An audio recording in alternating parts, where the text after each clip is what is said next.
Uma coisa peço ao Senhor e a buscarei, que eu possa morar na casa do Senhor todos os dias da minha vida, para contemplar a beleza do Senhor e meditar no seu templo.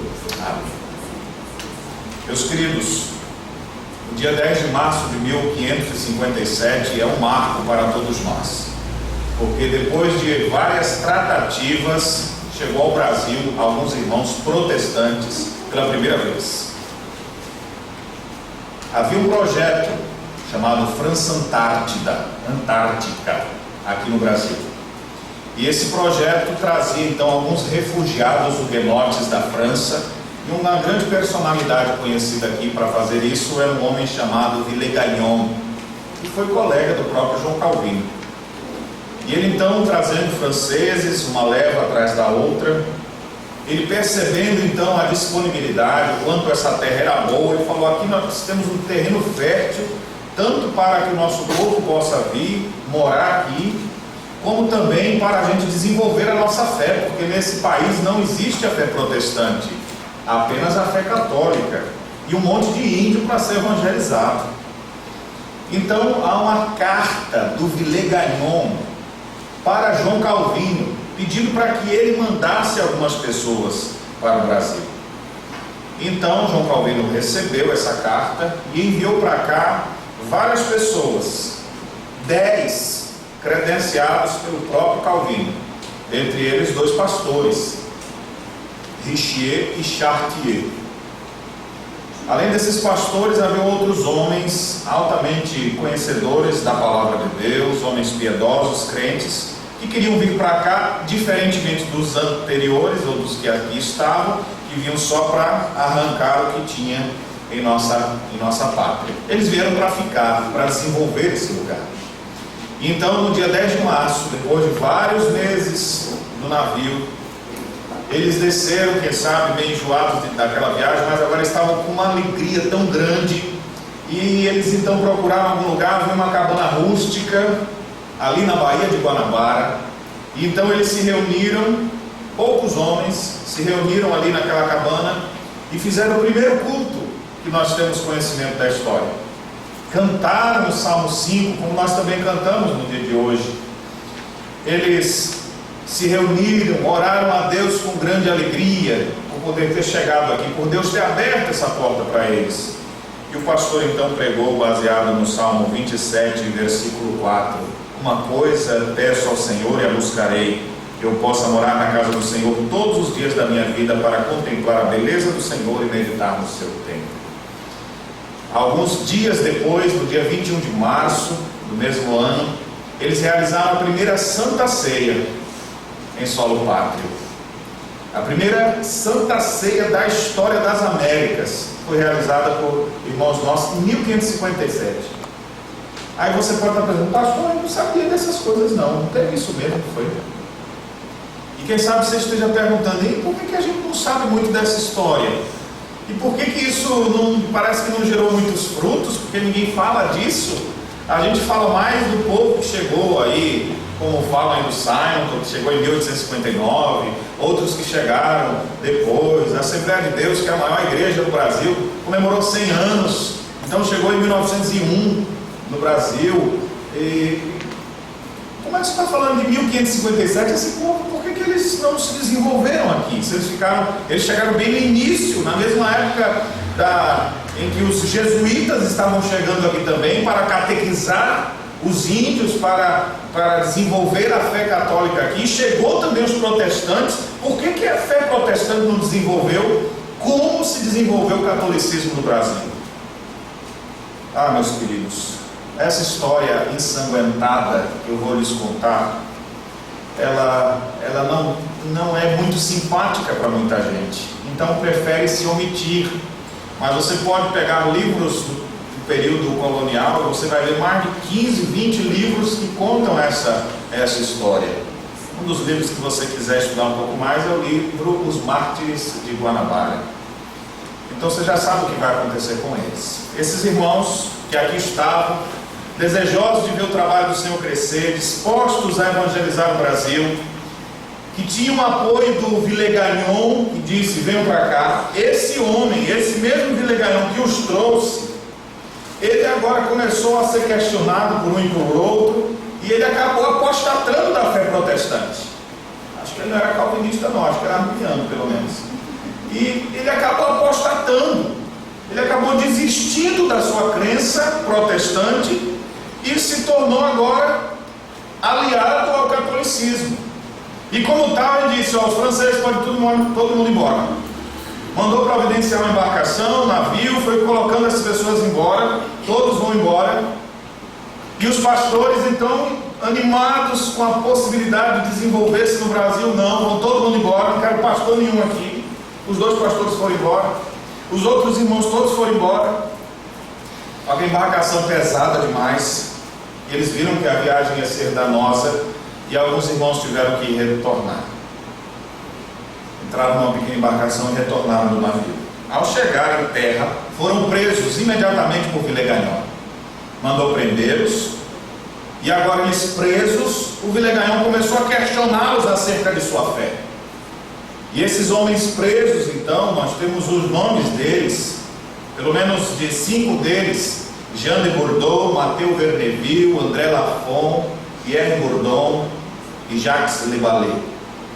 Esses homens, então, agora presos, foram obrigados por Villegagnon a escrever no que eles acreditavam. Já que vocês acreditam diferente da fé da maioria de nós, então eu quero que vocês escrevam aí, e dê um prazo de 12 horas para que eles escrevessem o que eles acreditavam.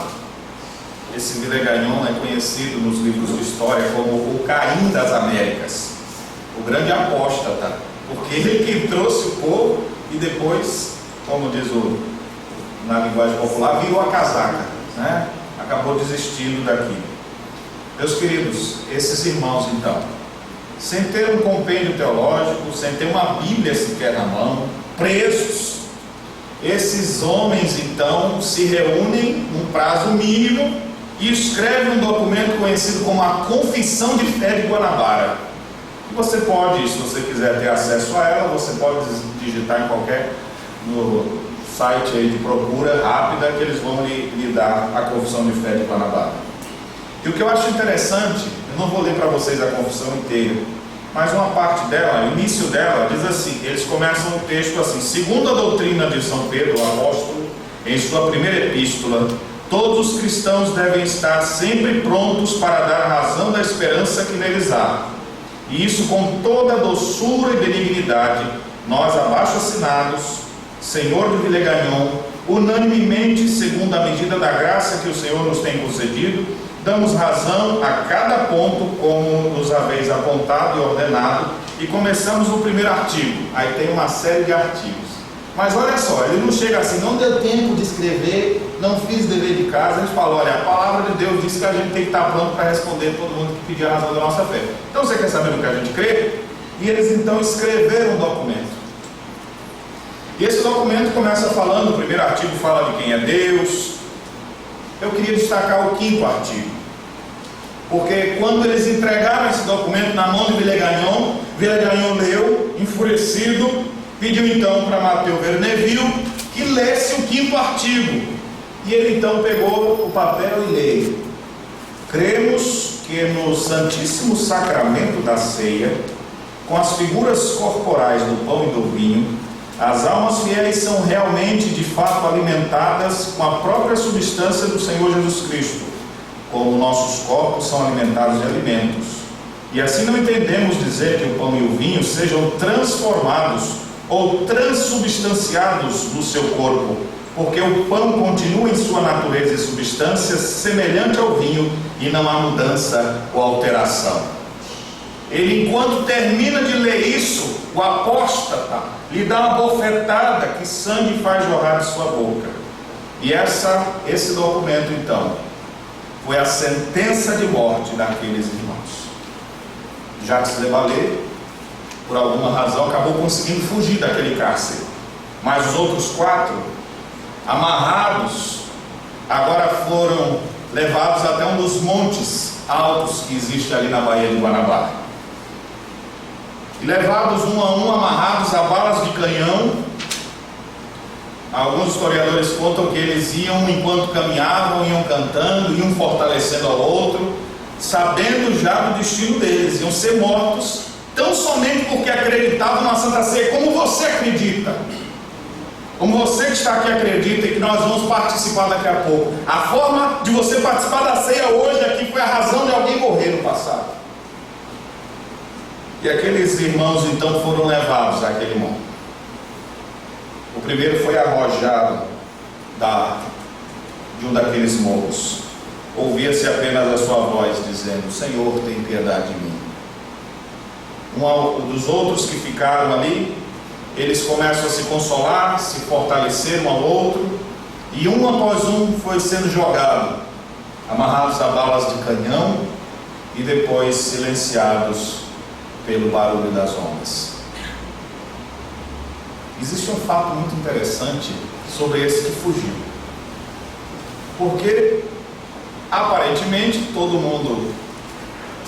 todos foram expulsos, os que ficaram foram mortos, e um desapareceu, vai se perder, os índios vão fazer uma sopa dele, vão fazer alguma coisa, ninguém sabe o paradeiro dele. Passou 1 ano, 2, 3, 4, 5, 6, 7, 8, 9, 10 anos se passaram e acharam o Jacques de Vallée no Nordeste. Não estava comendo acarajé, como alguns estão pensando. A grande coisa que eu fico me questionar, eu fico a pensar assim: esse homem que ficou 10 anos aqui, fugido de um lugar para o outro, mas um calvinista convicto, um crente fiel, será que ele falou de Jesus para alguém? Será que não aconteceram alguns coisas? A gente não sabe, não há registro disso. Não se tem nenhum indício do que aconteceu nesses 10 anos. Mas ao fim ele foi descoberto, foi preso, e aí a sentença de morte para ele já era certa. Trouxeram então Jacques de Vallée, e agora vai ter que sofrer a morte por enforcamento. Na ocasião estava um piedoso homem lá do lado, piedoso como alguns acham, o padre Anchieta. E ali estava ele dizendo: pode matar. E então foi foi enforcado Jacques de Vallée. Enquanto ele está ali enforcado, endurecendo seu pescoço, resistindo àquela morte, o padre Anchieta, inconformado que o calvinista não morria logo, correu para cima dele, abraçou suas pernas, puxou suas pernas para baixo para que seu pescoço se quebrasse imediatamente.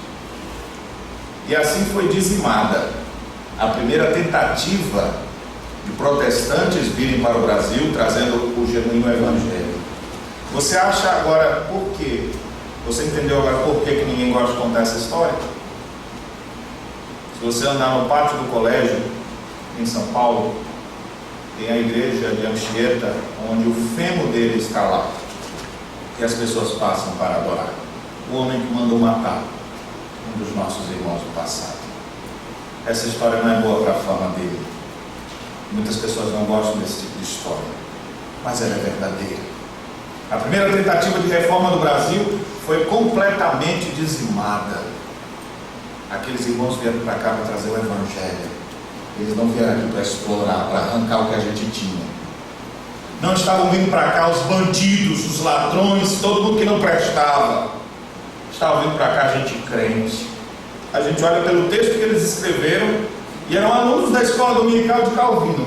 Eu fico olhando e falei: rapaz, esses meninos, eles sabem mais do que muito pastor hoje em dia, porque as informações que eles colocam aqui, sem ter um notebook, um computador, um livro de pesquisa para poder escrever, eles escrevem com tanta tranquilidade.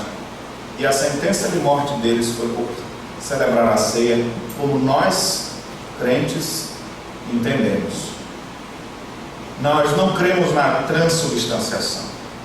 Nós não cremos que o pão, na hora que o sacerdote levanta para o céu e diz: ó, este corpus menum, e toca um sininho lá para ver se algo milagroso acontece, e o pão então se transforma em corpo. É o próprio Cristo. Isso para os incautos e leigos e desconhecedores das Escrituras pode parecer muito interessante, mas a Bíblia não fala disso. O pão continua pão, tem cheiro de pão, tem gosto de pão. Não, mas ele mesmo assim ele está transformado. É um negócio bem complicado para a gente acreditar. O vinho se transforma em sangue. Nós não cremos nessa doutrina, que até hoje é ensinada, a doutrina da transubstanciação. Por causa dessa doutrina, irmãos nossos foram mortos. Já parou para pensar nisso? Nós estamos hoje aqui, irmãos, para louvar a Deus por esses primeiros servos de Deus que Deus levantou para que aqui pudessem semear o Evangelho. Infelizmente, Satanás barrou o caminho e impediu que aqueles irmãos avançassem aqui no Brasil. Não cabe a nós perguntar por que Deus deixou Satanás barrar o caminho, mas Deus tem seus projetos. Se Ele permitiu, tinha algum propósito. Anos depois, em 1630, veio uma segunda tentativa no Brasil. Agora são os holandeses, lá no Nordeste. Esses conseguiram avançar bem mais, porque eles deixaram igrejas fundadas, 22 igrejas, que até hoje vocês podem conhecer as igrejas históricas, principalmente na região de Recife e toda aquela outra região do Nordeste. 22 igrejas, presbitérios e até um sínodo constituído. Uma vez eu tive a alegria de conhecer Recife, quando eu estava para ir para o seminário. É um lugar muito bonito. E com o guia turístico ele nos levou ao Monte dos Guararapes.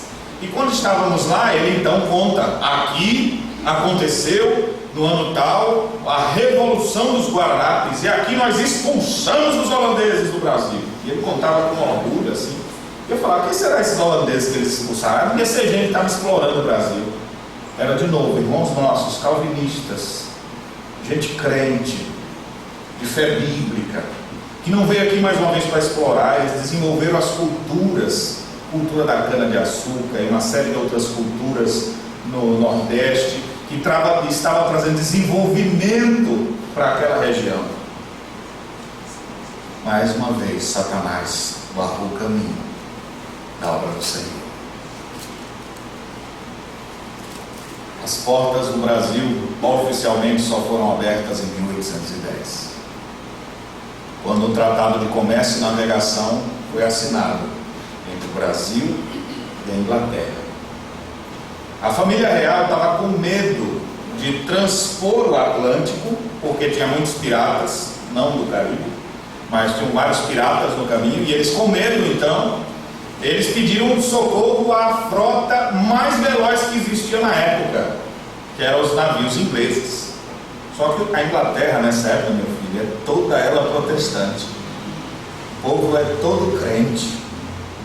Observe, é a época exatamente em que já havia desenvolvido toda a cultura reformada por aqueles lugares. E eles simplesmente dizem assim: não, claro que nós vamos cuidar de vocês, nós vamos protegê-los na travessia, contudo nós queremos permissão então para desenvolver nossa fé lá no Brasil. Não, esse negócio não dá certo. Não, a gente tem que manter puro aqui a nossa religião, não podemos deixar que outros venham. E aí eles: vamos tentar achar em outro lugar para ver se outras pessoas nos protegem. Mas ninguém conseguia proteção, ninguém estava tão desenvolvido quanto os ingleses nesse sentido. Os reformados calvinistas, normalmente eles pensam muito mais rápido, muito melhor do que os outros, né? Então eles tinham inventado uma forma de embarcação mais veloz, mais avançada do que qualquer outro lugar do mundo. Então eles tiveram que ceder. Tá bom, nós precisamos de vocês, está autorizado. E aí foi escrito um documento em 1810, Tratado de Comércio e Navegação. No Tratado de Comércio e Navegação tem lá um dos ícones que fala assim, um dos tópicos que diz: então vocês têm permissão para desenvolver a fé, mas não pode ter igreja com aparência de capela.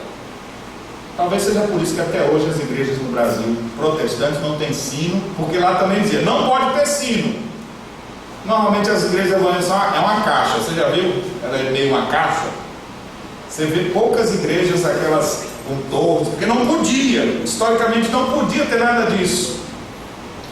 Então eles vieram para cá, eram os anglicanos, os primeiros a chegar. Aí a partir de então, outros grupos foram chegando, e até que finalmente em 1859 chega aqui o missionário Simonton dos Estados Unidos, trazendo então o Evangelho e sendo o fundador da Igreja Presbiteriana, que nós fazemos parte.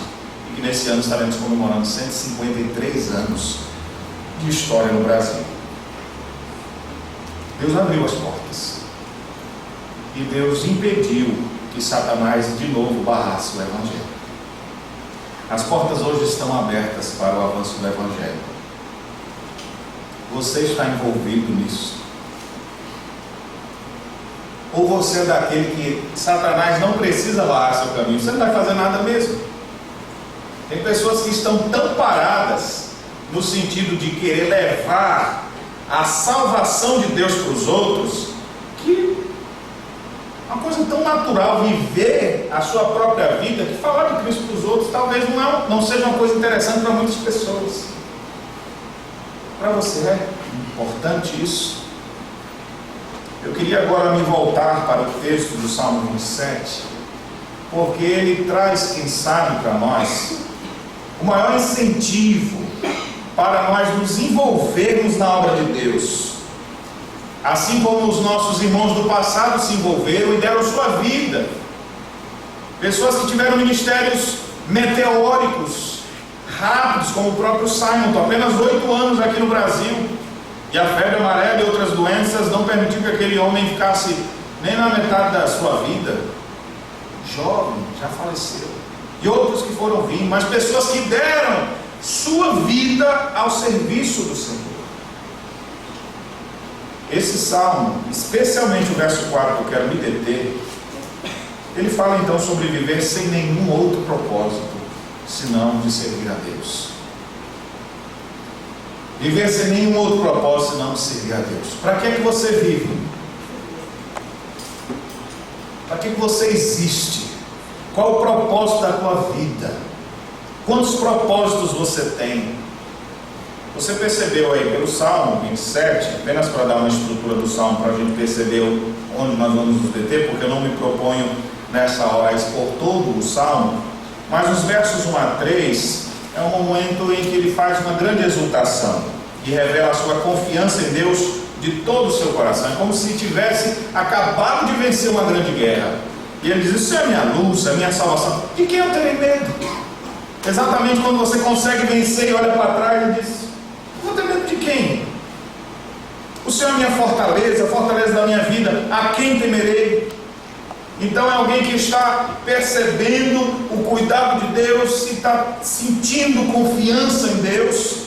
O verso 2 ele diz: quando malfeitores me sobrevêm para me destruir, meus opressores inimigos, eles é que tropeçam e caem. A crueldade dos inimigos vindo sobre Davi, e Davi diz: olha, mas eu não tenho medo disso não, eu estou tranquilo, ainda que um exército, e era o exército de Saul, quem vivia atrás dele para o matar e destruir, ainda que um exército se acampe contra mim, ou seja, um exército contra ele sozinho, não se atemorizará o meu coração. E se estourar a guerra, ainda assim terei confiança. Então os 3 primeiros versos, ele revela a confiança dele em Deus. Os versos 4 a 6, ele revela um grande desejo, o supremo desejo do seu coração, que é onde nós vamos nos deter. Os versos 7 a 12, nós temos aqui um pedido por libertação. O verso 7 em diante muda um pouco a tônica, quando ele começa a pedir a Deus: ouve, Senhor, minha voz, eu clamo, compadece-te, livra-me, responde-me, não me escondas a tua face, não me rejeites com ira. Então ele suplica o favor divino. E finalmente os últimos versos 13 e 14, que falam sobre o infalível Senhor, em quem nós podemos de fato ver a bondade e esperar nela e fortificar o nosso coração nele. Pois bem, quero me deter apenas ao verso 4 e andando um pouquinho até o 5. Uma coisa pedi ao Senhor, uma coisa. Então observe que o texto é enfático. Ele só queria uma coisa, uma única coisa, e eu vou buscar essa única coisa. Não é que eu vou deixar de comer, eu vou deixar de fazer. Não é isso, é uma expressão idiomática muito comum nas línguas semíticas, que para enfatizar algo ele nega todas as outras. Então ele diz assim: eu não quero mais nada, eu só quero uma coisa na minha vida. E essa única coisa que eu quero é a seguinte: qual é? Olha aí na sua Bíblia: que eu possa morar na casa do Senhor todos os dias da minha vida. Qual era o desejo dele? Morar na casa de Deus. O meu único desejo, meu único pedido, meu único anelo. A única razão do meu viver é estar na casa de Deus. Agora é importante entender o que é casa de Deus aqui, porque senão aqueles que vivem na igreja, tá, pastor, eu só gosto de estar na igreja, o dia todo na igreja, não sai da igreja, se tem reunião de manhã, tarde, de noite, eu estou na igreja, né? Tem gente que acha que o Salmo está dizendo isso, que Davi, nesse tempo, nem tinha templo ainda. Quem constrói o templo é o filho de Davi, Salomão, à frente. Então a casa do Senhor não é uma referência ao templo, que ainda não estava feito. Aí você pode dizer, pode ser uma referência ao tabernáculo, então, que era o que existia. Não necessariamente. O que Davi quer dizer é que ele quer estar na presença de Deus. O único desejo era viver sem nenhum outro propósito, senão o de servir a Deus. Qual é o desejo do seu coração? Qual é o propósito da sua vida? Quantos propósitos você tem? Ah, pastor, eu tenho o desejo de comprar uma casa nova, eu tenho o desejo de me mudar para tal lugar, eu coloquei um propósito no meu coração, que eu quero ver meus filhos estudando, entrando em determinada faculdade e fazer determinado curso e se tornando isso e aquilo outro. O meu propósito, qual é o seu propósito de vida? Quem sabe você solteiro diga, eu vejo a hora de encontrar minha cara metade e me casar. O propósito da minha vida é encontrar o santo varão. Ainda mais se a idade vai chegando. Aí a pessoa fica, meu Deus, manda logo, Senhor. Qual o propósito da sua vida? Para algumas pessoas o propósito da vida é ganhar dinheiro. Eu quero ganhar dinheiro. Eu quero poder ter uma vida digna. Alguns dizem como se dignidade e dinheiro fossem semelhantes. O que você tem de propósito na sua vida, meu irmão? Davi declara categoricamente: uma coisa peço ao Senhor, buscarei, que eu possa morar com Deus, que eu possa viver diante de Deus todos os dias da minha vida. Eu quero estar com Ele, viver sem nenhum outro propósito, senão o de servir a Deus. Eu queria lhe desafiar a ter esse mesmo desejo que nutriu o coração de Davi e que inspira todo servo de Deus piedoso.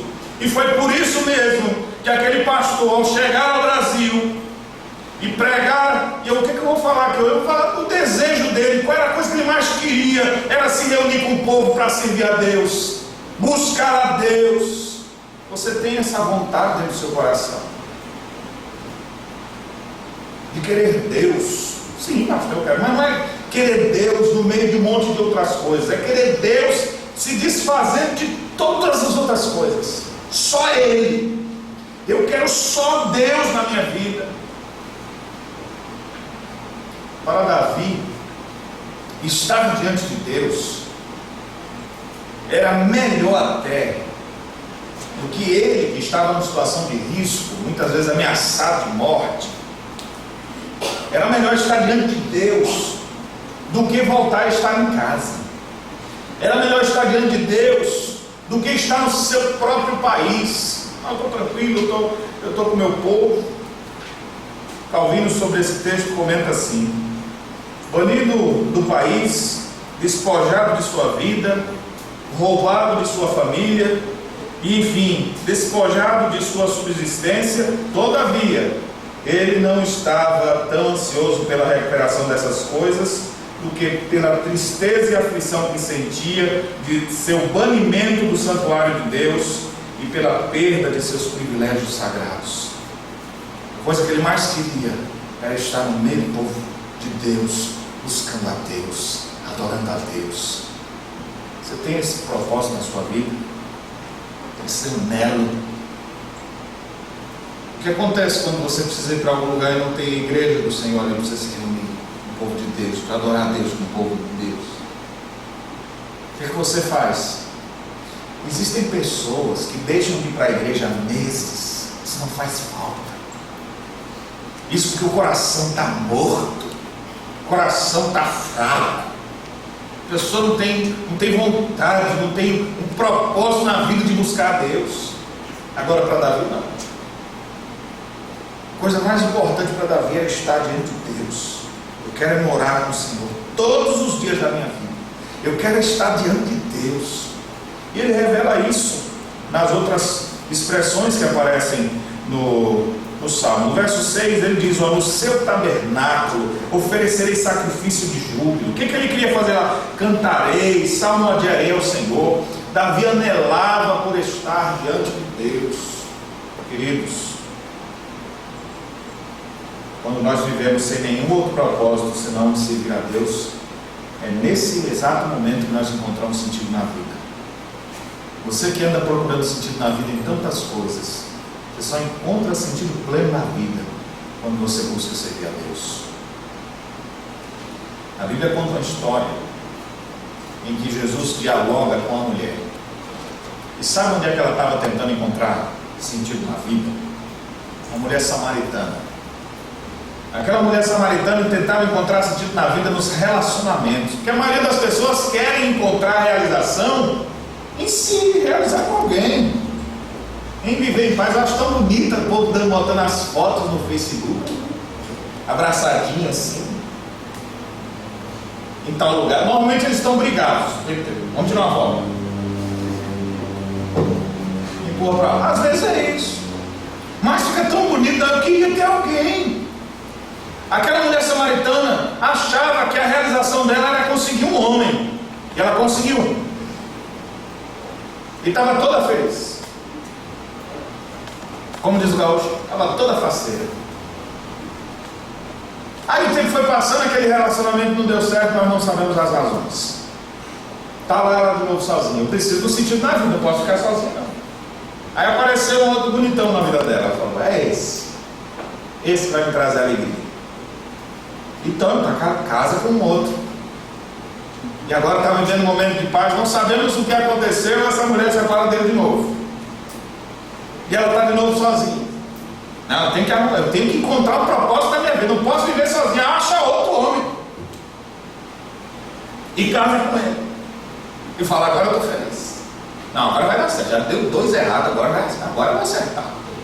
E passa uma temporada, não sabemos o que aconteceu de novo, e a mulher separa dele, ou ele separa dela. Eu acho que era mais isso. E ela fica um tempinho solteira. E normalmente, às vezes, quando sai de um relacionamento, as pessoas, sem pensar, já entram em outra. A pior coisa do mundo: sair de um e entrar em outro. Porque a mente está fragilizada, o coração está fragilizado, tem tudo para dar errado. E aí ela e tenta um quarto. E agora ela está feliz na vida, porque ela casou, encontrou propósito na vida. Passaram mais um tempo juntos, separaram. Meu Deus do céu, será que eu não nasci para isso? Não aceito. Me ensinaram isso numa igreja aí que eu assisti na televisão. Não aceito isso em minha vida. Achou o tubarão. 5º marido. Agora vai dar certo, não é possível. Quantos anos já deve ter passado aí, né? Não sabemos em quanto tempo ela ficou com cada um. 5º marido essa mulher teve. De novo, não deu certo. Aí ela, a mulher incrédula, que não conhecia a Deus, ela pensou: já sei, eu estou fazendo errado. Olha o raciocínio dela: estou fazendo errado, esse negócio de casar não dá certo, eu tenho que ser pós-moderna. Então, em vez de eu casar, eu vou achar algum homem por aí e vou sair com ele. E aí encontro propósito na vida. E quando Jesus está conversando com aquela mulher, então, e Jesus chega para ela e fala: me dá água. E ela só não sabe que eu sou judeu, eu sou samaritano, que existe uma briga milenar aí, a gente não pode estar conversando. Mas eu estou com sede, minha filha, agora me dá uma água aí. Se você soubesse quem sou eu, quem é que está te pedindo essa água, não é quem ia pedir água. Só que a água que eu ia te dar é um pouco diferente. Porque essa tua água que tu me dá mata a sede por uma hora, depois dá sede de novo. Mas a água que eu tenho, eu ia te dar e nunca mais eu ter sede na vida. Jesus Cristo estava falando de uma realidade que aquela mulher não estava percebendo. Jesus Cristo estava falando para a real necessidade daquela mulher que queria sentir realização na vida e que achava que poderia se realizar nos relacionamentos. Então Jesus Cristo disse: eu vou saciar essa tua sede. Só que ela pensou que Jesus era da igreja, não posso dizer o nome, mas dessas igrejas modernas de hoje em dia que fala: venha para cá que nós vamos lhe dar uma aguinha, você vai tomar e nunca mais vai ter sede. É uma água mágica, igual aqueles, não vendo as aguinhas nos botijãozinhos, óleos santo, essas coisas, né? Sal grosso, rosa ungida. Ela estava achando, ela tinha ido numa igreja daquelas, e aí volta, você me dá essa água aí, preciso fazer uma campanha de quantos dias, me dá uma água dessa aí, porque eu quero dessa água, eu nunca mais vim aqui nesse poço. Entendeu tudo, não foi o que Jesus estava falando? Aí Jesus Cristo, percebendo que a mulher não entendeu de nada do que Jesus está falando de realidades muito maiores, ela está precisando de água só para não vir todo dia caminhar. Ela era muito preguiçosa ainda por cima, e não queria ficar todo dia indo lá buscar água no poço. Aí o senhor, tá bom, eu vou te dar água. Vamos fazer o seguinte, eu já dou um pouquinho da água para você e para o seu marido. Chama ele aí. É o quê? Sim, chama lá teu marido, eu dou água para você e para ele. Marido? Olha, esse negócio de marido já é coisa passada. Já tive 5 sexos, ela deve ter pensado. Marido? Eu não tenho marido. Bem disseste no teu marido, encontrei fidelidade agora você que falou. Bem disseste no teu marido, porque 5 maridos já teve, e o que está agora não é teu. Eu estou vendo que o senhor é profeta. Mudando de assunto, onde é que o senhor acha que é o lugar certo da gente adorar? Na igreja presbiteriana ou na metodista? Qual é o lugar certo? Já que o senhor é profeta, eu tenho umas perguntas aí, eu já fui nas igrejas aí, só que eu nunca acertei muito na vida nesses negócios. Qual é o lugar certo da gente adorar? É aqui em Samaria ou Jerusalém? E o Senhor de novo mira no coração daquela mulher e diz: mulher, minha hora já chegou, em que os verdadeiros adoradores adorarão o Pai em espírito e em verdade. Jesus Cristo está dizendo que Ele é a forma de adorar a Deus. Adorar em espírito e em verdade e adorar por meio de Cristo. E ela de novo imprensada, o que eu vou fazer? Quando o Messias chegar aí, disse que vai vir o Messias, né? Quando o Messias chegar, eu acho que ele vai explicar melhor essas coisas para nós. Mulher, eu sou o Messias, eu que falo contigo. A coitada da samaritana, que foi no poço para buscar água, esqueceu o cântaro, voltou desnorteada para casa. Meu Deus do céu, eu encontrei um homem que falou tudo da minha vida.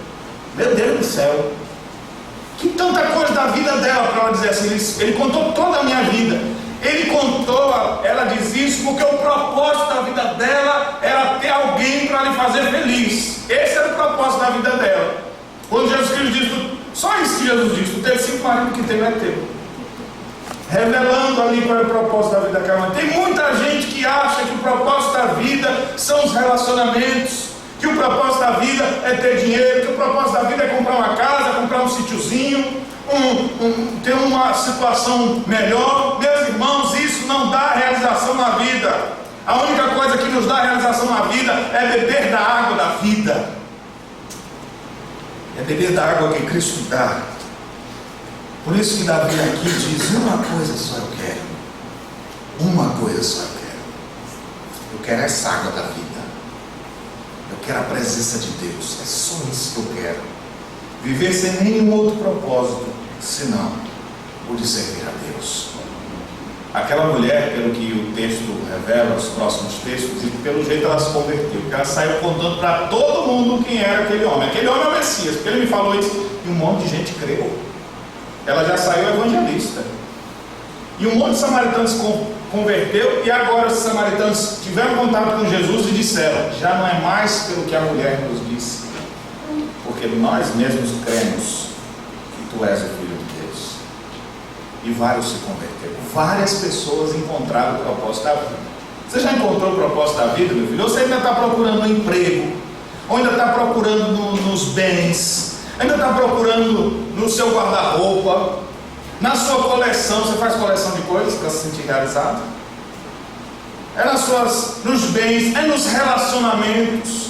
Alguns encontram um sentido na vida quando se sentem populares e ficam com a autoestima lá em cima.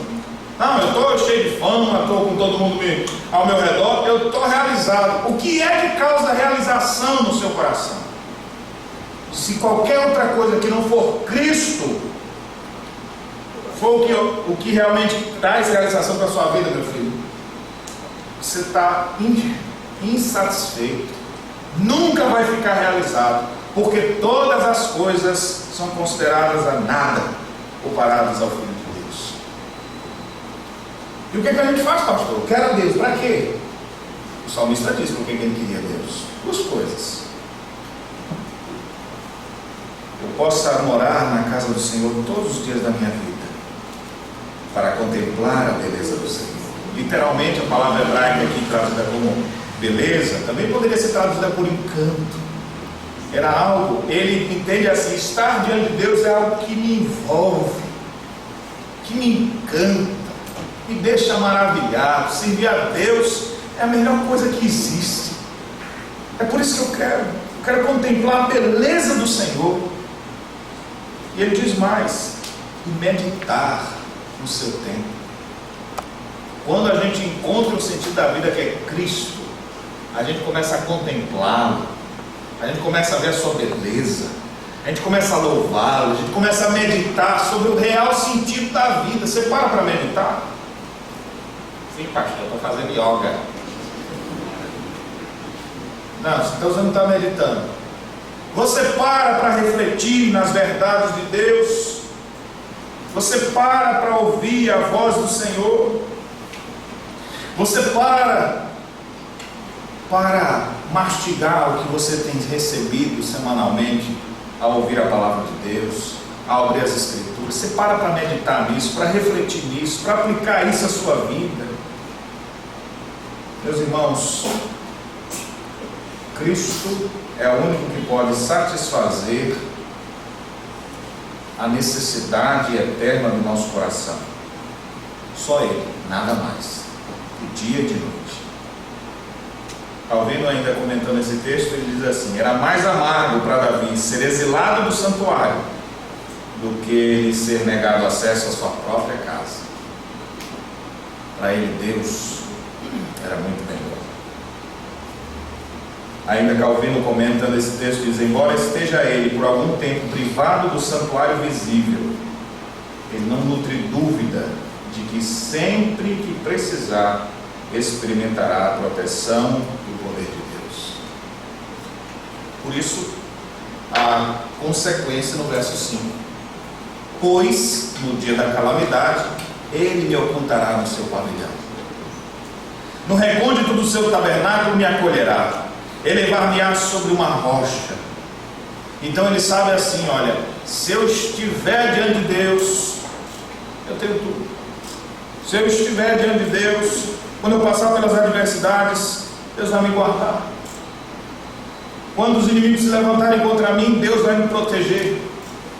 Quando as suas necessidades físicas e psicológicas não forem supridas, aqueles que vivem sem nenhum outro propósito senão o de servir a Deus, eles se sentem realizados, porque eles têm tudo, porque eles têm Cristo. É assim que você vive, meu querido. Eu queria que você pudesse pensar nesse dia, se de fato Cristo é o propósito principal de sua vida, servir a Ele. Será que no seu coração não ocorre o que ocorreu também com Davi aqui registrado no verso 8? Ao meu coração me ocorre dizer: buscar a minha presença. Davi está dizendo assim: é como se eu fico fazendo as coisas aqui, é como se eu ouvisse uma voz dizendo assim, é como se fosse Deus falando comigo, dizendo: Davi, busca a minha presença, Davi. O anelo dele era tanto estar diante de Deus, que era como se a mim ocorre, era como se Deus estivesse falando para ele assim: busca a minha presença. E o que ele fazia então? Diz o texto na sequência: buscarei, pois, a tua presença, não me esconda, Senhor, a tua face, não me rejeites. Nós precisamos buscar a Deus, e quando nós buscamos a Deus e encontramos o Senhor na nossa vida, nós encontramos propósito, significado, e aí sim, nesse servir a Deus, nós temos a vontade de levar esse amor de Deus para as pessoas que estão ao nosso redor. Sabe por que muitas vezes você não compartilha da fé que você tem? É porque muitas vezes Cristo não é o propósito da sua vida. Está cheio de propósitos, tanta coisa no seu coração. Nós precisamos viver sem nenhum outro propósito senão o de servir a Deus. Não vai ser a riqueza, não vai ser o seu nome, não vai ser a sua família, não vai ser a herança que você vai ter ou deixar, mas é Cristo em nossa vida. Cristo é tudo. E quando nós temos Cristo em nossa vida, nós encontramos pleno sentido para viver. Quando nós temos Cristo em nossa vida, nós nos dispomos a levar o Evangelho para os lugares mais longínquos. Foi porque eles tinham Cristo no seu coração que eles deixaram a França para vir para cá. E tantas outras pessoas deixaram suas pátrias para vir para cá e semear o Evangelho. É porque tem Cristo como sumo propósito da sua vida que muitas pessoas no seu trabalho, por onde eles andam, eles têm o mesmo objetivo: servir a Deus. E nesse serviço a Deus eles acabam servindo as pessoas que estão ao seu redor. Por isso, meus irmãos, nessa hora que nós vamos também partilhar na mesa do Senhor, comer do pão, beber do cálice, eu queria que você pudesse colocar diante de Deus no seu coração esse único propósito, dizendo para Deus assim: Deus, eu só quero te fazer um pedido hoje. Uma coisa peço ao Senhor: que eu possa morar na casa do Senhor todos os dias da minha vida, dia e noite diante de Deus. Não quero mais viver para mim mesmo, mas quero viver para o Senhor.